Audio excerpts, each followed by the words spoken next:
Quando você acompanha Dragon Ball por muito tempo, você começa a saber mais ou menos como cada personagem vai agir mesmo antes de ele fazer alguma coisa. Então, quando aparece uma situação em que esses personagens agem de uma maneira diferente do que normalmente agiriam, a sensação que dá é bem estranha. Fica aqui comigo até o final do vídeo para você entender tudo sobre isso. Fala comigo, pessoal, beleza? Eu sou o Diego e sejam bem-vindos de volta ao Timeverso 7. O foco aqui não é falar de erros que os personagens possam ter cometido. A ideia é procurar momentos que entram diretamente em conflito com padrões muito claros que a própria obra construiu para esses personagens, sem desenvolver uma mudança que explique isso. Com isso em mente, vamos ao primeiro caso. E antes de continuar, eu quero apresentar para vocês o Hitpod Photopea, uma ferramenta completa de inteligência artificial para criar e melhorar imagens. Peguei esse frame aqui de Dragon Ball clássico para a gente testar. Dentro do Photopea, é só adicionar a imagem e usar a função de melhorar qualidade. O programa analisa a foto automaticamente e trabalha para recuperar detalhes, aumentar a nitidez e melhorar a resolução. E aqui dá para comparar diretamente o antes e o depois para ver a diferença. Outra função interessante é o gerador de imagens, que agora conta com o ChatGPT Image 2.0. Eu posso escrever aqui no prompt o que eu quero criar, escolher o modelo e gerar uma nova imagem. Aí é só aguardar um pouquinho e pronto. Também dá para adicionar uma imagem de referência e usar o prompt para criar novas versões ou fazer alterações. Se você quiser testar o Hitpod Photopea, o link oficial para baixar gratuitamente está aqui embaixo na descrição e também no primeiro comentário fixado. Confiram lá depois. Vamos começar pelo momento fora do personagem mais vergonha alheia de todos. Desde o primeiro momento em que aparece na obra, Ten Shinhan é um dos personagens mais sérios de Dragon Ball. Ele não é descontraído como o Goku, Kuririn e o Yantia. Ele sempre foi completamente focado nas artes marciais e não costuma fazer brincadeiras, muito menos durante as lutas. Aí ele está na final do torneio 22 contra o Goku, justamente na sua época mais fria. Ele ainda era discípulo do mestre Tsuru e ainda tinha intenção de se tornar um assassino como tal Pai Pai. Ele acerta uma sequência de ataques que aparentemente tiram Goku de combate e pergunta se ele prefere ir para o céu ou para o inferno, porque iria finalizá-lo. Esse é o clima da luta. Ten Shinhan joga Goku para o alto e grita Haikyuken. Você espera que vai vir o quê? Mais uma técnica diferenciada do arsenal dele, né? No mínimo uma técnica mais brutal que o Dodonpa, que ele já tinha usado na luta. Só que então, do nada, Ten Shinhan vira outra pessoa. Ele abre um sorriso, afina a voz igual uma moça e responde a si mesmo enquanto executa a técnica, recepção, levantamento e ataque, fingindo ser uma jogadora de vôlei enquanto usa o Goku como bola. Mas que merda é essa que eu acabei de ver aqui, cara? Sério. No final, o ataque não causa nada ao Goku e o Ten Shinhan volta a agir normal, como se nada tivesse acontecido. Eu não sei o que o Toriyama tinha fumado aqui nesse momento e nem qual foi a referência que ele quis fazer. Nem me interesso em saber. Foi simplesmente o ponto mais baixo do Ten Shinhan e do Toriyama escrevendo essa história. Não existia construção anterior que indicasse que o Ten Shinhan era um personagem que podia fazer palhaçadas como essa, e ele nunca mais apresenta qualquer comportamento parecido com isso. Mais à frente na história, ele mal passou no teste do Sr. Kaiô, porque não conseguia contar uma simples piada. Também não existe nenhuma razão dentro daquela luta que justifique ele ter mudado de personalidade daquele jeito, porque se fosse só a técnica, beleza. Dragon Ball tinha uns golpes esquisitos, então o Ten Shinhan criar uma sequência de ataques inspirada em vôlei não seria necessariamente estranho. Só que ele podia fazer essa sequência de ataques mantendo sua personalidade normal, e não virando uma gaivota. Toriyama simplesmente achou que a cena seria engraçada e meteu essa. E eu acho que aqui realmente a piada não funcionou.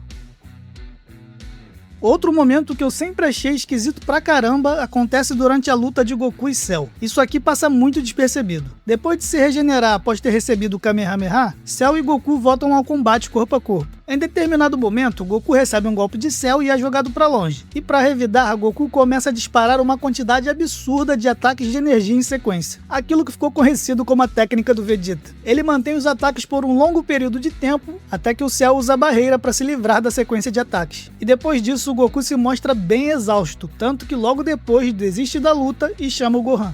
Mas espera aí, calma aí. Quem é esse cara lutando? Que estratégia de merda é essa? Lá contra o Tenshinhan no torneio 22, Goku acerta uma sequência de golpes nele e prepara um Kamehameha para finalizá-lo. Só que ele percebe que provavelmente aquilo não eliminaria o Tenshinhan, que talvez ele pudesse evitar o ataque ou coisa parecida, então desiste da ideia. Mestre Kami imediatamente reconhece a maturidade de Goku em batalha, por ter percebido que gastaria uma quantidade considerável de energia sem nenhuma garantia. E essa maturidade na leitura de uma luta se manteve bem consistente com Goku até então, que fazia ele ser alguém extremamente eficiente na maneira como utilizava aquilo que tinha. Só que aí, com décadas de experiência depois do torneio 22, quando ele deveria estar mais maduro do que nunca, acontece o oposto. Ele desperdiça energia indiscriminadamente. E o pior é que isso acontece justamente numa luta que quer passar a sensação e passa de que Goku e Cell são lutadores inteligentes e experientes como nenhum outro. Essa foi a primeira e única vez que o Goku usou um ataque desses em todo o mangá original. No anime eu não vou me lembrar bem agora, mas também acho que ele não ficava desperdiçando energia assim. E não é de se admirar, já que esse tipo de ataque nunca fez parte da maneira como ele lutava. É claro que o Toriyama não quis escrever o Goku como um burro aqui. Para justificar a atitude estúpida e fora do personagem, ele tenta convencer a gente de que isso teve um efeito real. Ele faz parecer que esses ataques estavam causando um problemão para o Cell, a ponto dele ser obrigado a usar a barreira para se salvar. No anime, então, todo mundo fica animado achando que o Goku estava prestes a finalizá-lo com isso. Então, como a obra consegue mostrar que os ataques de Ki tiveram efeito, a intenção não foi retratar o Goku como estúpido. Só que uma coisa é o Toriyama fazer essa estratégia funcionar dentro da cena, outra coisa é isso parecer uma ação natural do personagem. Goku já sabia que o Cell era mais forte que ele, então a única chance que ele tinha passava por conseguir manejar bem sua própria energia. Um pouco antes, depois de receber o Kamehameha, o Cell literalmente falou que o Goku estaria só desperdiçando seu Ki se repetisse o ataque, porque ele não iria cair naquilo de novo. E olha que ele falou isso do Kamehameha, e não desses ataquezinhos de Ki. Tanto que logo depois dos ataques, o Cell mesmo disse que quem saiu mais prejudicado foi o próprio Goku, que gastou um caminhão de energia. Então acabou ficando uma coisa artificial, feita somente para desenrolar os acontecimentos que viriam logo em seguida, mas sem muito sentido com a forma como o Goku sempre lutou.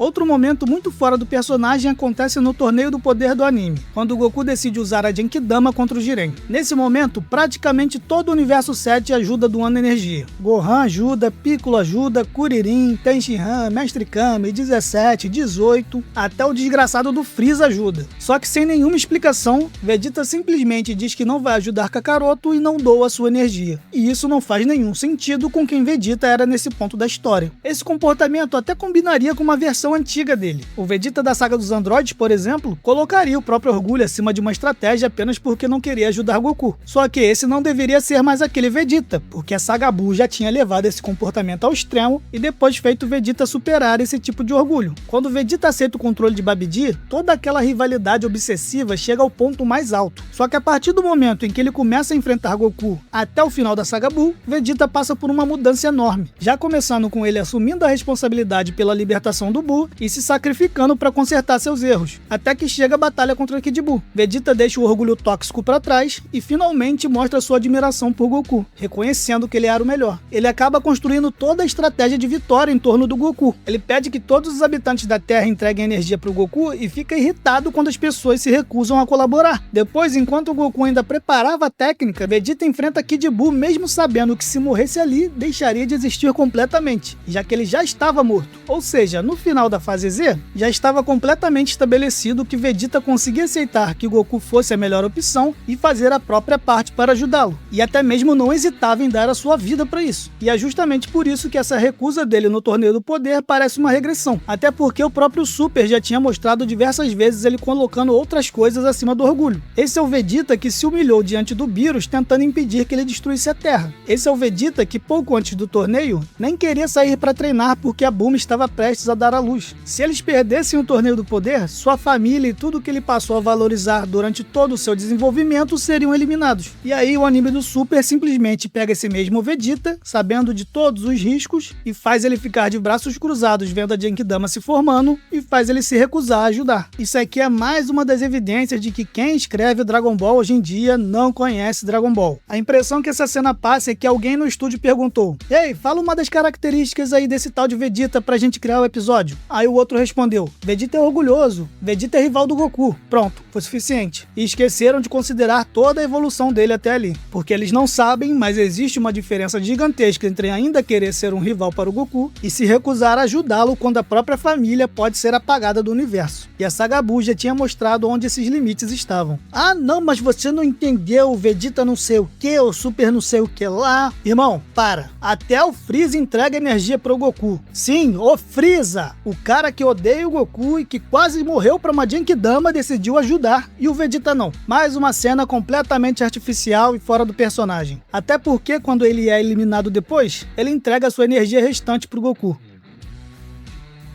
Mas agora eu quero saber de você. O que você pensa sobre tudo isso? Comente aqui embaixo a sua opinião. Gostaram do tema? Querem outras partes? Infelizmente só deu para trazer 3 casos nesse vídeo porque o prazo para entregá-lo estava apertado. Mas ainda tem muitos outros casos para comentar. Se vocês curtiram o tema, então vamos bater a meta de pelo menos 2.000 likes nesse vídeo, que aí eu trago outros casos polêmicos. Tem muita coisa para falar. O meu agradecimento a todos os membros do canal pelo forte apoio. Se você gosta do meu conteúdo, eu queria te convidar a se tornar membro também. Assim você me ajuda a continuar tentando trazer bons vídeos, ganha acesso antecipado a eles e acesso exclusivo a outros. Eu sou o Diego e te vejo no próximo vídeo aqui no Timeverso 7.